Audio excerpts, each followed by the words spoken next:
All right, let's dive in. We want to cut through some of the noise today and really get to the heart of effective leadership. We're exploring some, really powerful material from a leadership training session by Dr. Sumitra Chakraborty. It's called Leadership That Delivers: How Simplicity and Accountability Drive Results. And our mission here, for you listening, is basically to offer a shortcut, a way to understand how you can shift, from just reacting all the time to actually executing with accountability.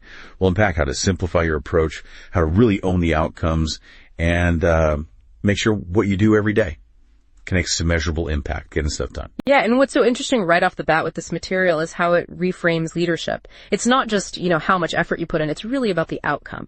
The core idea, and it's so concise, is this: simplicity plus accountability. Consistent results. Simple equation. It sounds simple, but it's actually a radical challenge to how many leaders tend to operate, Instead of more complexity, more tasks, it's about intense focus.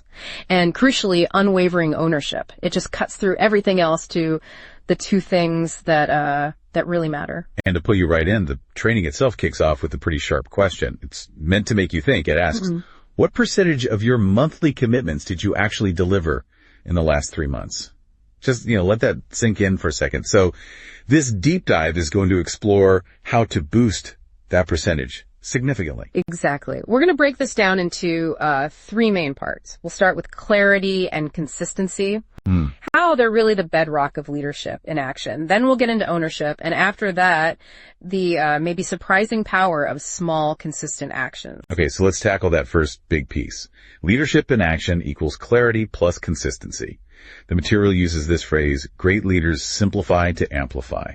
And that's not just like a nice saying. It's a call to action, isn't it? Imagine cutting out maybe 90% of the distractions.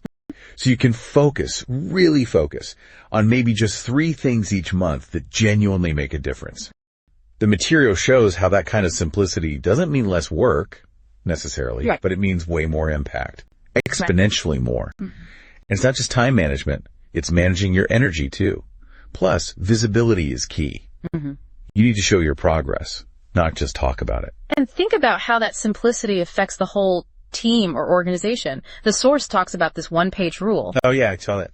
If your plan, your strategy, whatever it is, doesn't fit on a single page, it's probably just too complicated. It really pushes you towards intense focus on what's critical instead of drowning in endless tasks. It makes you ask, are we just making things harder than they need to be? That rule forces you to boil everything down so everyone gets it instantly. Right. Distillation. And that's a key point. It makes me think, how often do leaders fall into that trap?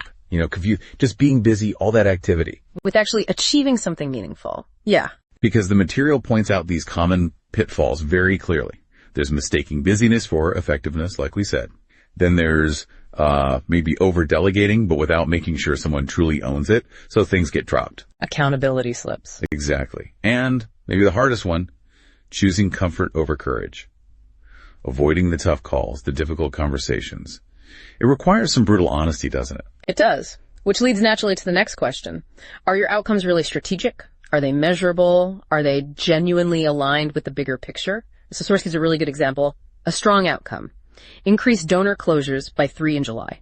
See how specific that is. Yeah, very clear. Measurable, time-bound. Compare that to something vague like do BD outreach, business development outreach. What does that even mean in terms of results? Right, there's no measure of success there, just an activity. The contrast is stark. It shows what real clarity looks like versus just, ticking a box. Okay, so clarity and consistency set the stage. But this next part, ownership. This feels like where the real shift happens, right? Yeah. Moving to that second segment, leadership in action means ownership. And the statement here is powerful. Ownership means it gets done no matter what. That's a big statement. It is. It signifies moving away from like a blame culture. Finding fault. Yeah, finding fault. And moving towards active problem solving. Taking that personal responsibility seriously. And a key insight here is about the leader's language, how they talk about problems. Instead of making excuses, the language becomes, okay, here's how I fixed it, or here's how we fix it. It's about action, not justification. Right. A common trap is asking, whose fault is this? But the shift the material pushes for is to immediately ask, okay, how can I fix this? Right. Or how can we solve this? And the source offers these golden questions to help cultivate that mindset. Things like, what exactly am I responsible for delivering? How will I measure success? And by when will I get it done? Those are really practical. They are. Powerful tools for self-accountability. They change the whole dynamic. And to keep that ownership front and center, the material stresses weekly check-ins, consistent tracking, whether it's a simple shared Google Sheet or maybe a project tool like Monday.com where you can assign clear owners, or even Trello boards for visualizing workflow. Whatever the tool. Exactly. The focus has to be on tracking the actual outcomes, not just the tasks ticked off. Are we actually moving the needle week after week? That's the question. So let's zoom out slightly. What if targets are missed? It happens, right? Sure. The source provides a clear, almost like a protocol. First, acknowledge the miss, own it. Second, adjust the approach, figure out what needs to change. And third, act immediately, implement the change. The emphasis is all on learning and adapting quickly, not getting stuck in excuses or blame. It's about resilience, continuous improvement, owning the whole process right through to the result. Okay, so we've covered clarity, consistency, and ownership. Now, for anyone listening who feels just overwhelmed by a never-ending task list, this next part about small steps feels, well, quite liberating. This brings us to the third segment, small steps, big results. And the core idea here is high performance doesn't need complexity. It needs commitment.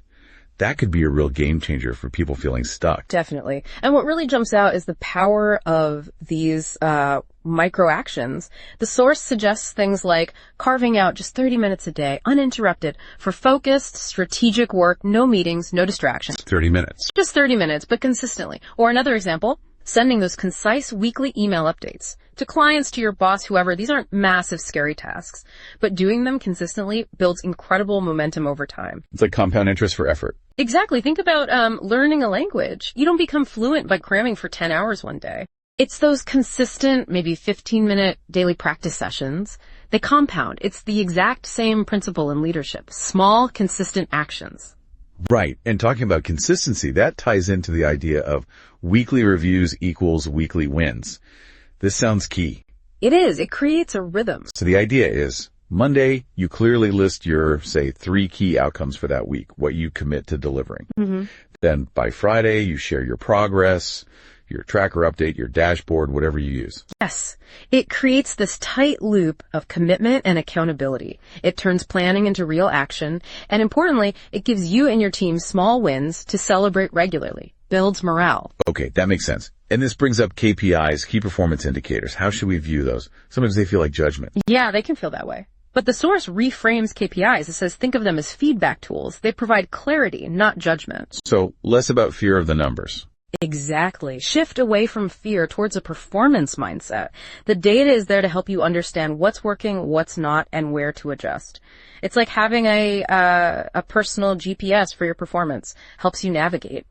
Okay, this has been a really insightful breakdown. As we start to wrap up this deep dive, let's just quickly pull together the main takeaways again. This framework from Dr. Soumitra Chakraborty's session, it's really about focusing your energy where it counts most. That's the core. So to summarize it simply, first, simplicity. It leads to focus and much better use of your time and energy. Second, accountability. That means real ownership, which is what drives faster, more reliable results. And third, microactions. Those small, consistent steps are what build powerful momentum and ultimately lead to sustained high performance. Great summary. So now, for you listening, here's your takeaway exercise. We really encourage you to put these ideas into practice, like right away. First, try to submit, even just for yourself, 3 clear, measurable outcomes for this current month. What will you deliver? Second, pick one key metric that you will personally drive, something you can influence directly. And third, commit to one simple daily habit, something small related to your goals, and just repeat it consistently for the next 30 days. See what happens. And maybe one final thought to leave you with, something provocative from the source material itself. Great leaders don't do more. They do what matters most consistently. Think about that. Well, thank you for joining us on this deep dive into leadership that truly delivers. We hope these insights give you some practical tools and maybe some inspiration to simplify, own your outcomes, and build that consistent momentum in your own leadership journey.